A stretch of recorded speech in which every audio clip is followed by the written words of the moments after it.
കോഴിക്കോട് വലിയങ്ങാടി അപകടത്തിൽ മരണം 4 എന്ന വാർത്ത വരുന്നു. ഇത് ശരിക്കും കോർപ്പറേഷനിലെ അനാസ്ഥ അല്ലേ? ഇത് ശരിക്കും ഇത് കോർപ്പറേഷന്റെ അനാസ്ഥ ആണോന്ന് വെച്ചാലാണ്, അല്ലെന്ന് ചോദിച്ചാൽ അല്ല.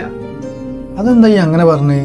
അതെന്താ പറഞ്ഞാൽ ഇപ്പൊ കോർപ്പറേഷൻ ഇപ്പൊ നോട്ടീസ് കൊടുത്തു വിചാരിക്കും കച്ചവടക്കാർക്ക്. നോട്ടീസ് കൊടുത്തു കഴിഞ്ഞാല് കച്ചവടക്കാർ പോയി കോടതിയിൽ കേസ് ഫയൽ ചെയ്യും. അപ്പൊ പിന്നെ സ്റ്റേ വരും, ഇത് പൊളിക്കാൻ വയ്യില്ല, പിന്നെ ഇതിങ്ങനെ നീണ്ടുപോകും. പിന്നെ കോർപ്പറേഷൻ ഇത് പൊളിപ്പിക്കാൻ നോക്കുകയാണെങ്കിൽ പിന്നെ ഇത് രാഷ്ട്രീയ പാർട്ടികൾ ഏറ്റെടുത്തിട്ട് ഞങ്ങൾ ഇവരെ കൂടാണ്, കച്ചവടക്കാരുടെ കൂടാണ്, ഇത് പൊളിക്കാൻ പറ്റില്ല എന്ന് പറഞ്ഞിട്ട് പിന്നെ വേറെ സമരങ്ങൾ വരും. അപ്പൊ പറയാൻ കാരണം എന്താ പറഞ്ഞാല് ഇപ്പൊ പാളയം മാർക്കറ്റ് തന്നെ അതിന്റെ ശോചനീയ അവസ്ഥ കൊണ്ടാണ് ഇപ്പോ കല്ലുത്താങ്കടവിലേക്ക് ഇപ്പൊ പാളയം മാർക്കറ്റ് മാറ്റാൻ വേണ്ടിയിട്ട് പുതിയ ബിൽഡിങ്ങൾ അവിടെ ഉണ്ടാക്കി. പക്ഷെ ഇപ്പൊ കച്ചവടക്കാരും എന്ത് ചെയ്യുന്നില്ല, അങ്ങോട്ട് മാറൂല എന്നാ പറയുന്നത്.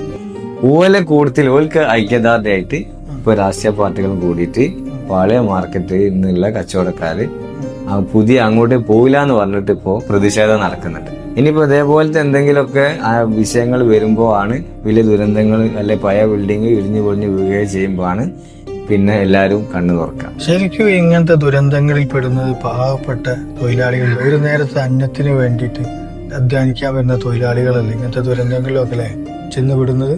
എന്തായാലും ഇങ്ങനത്തെ ദുരന്തങ്ങളൊക്കെ അതിന് വരാതെ കിട്ടെ നമുക്ക് പ്രാർത്ഥിക്കാം.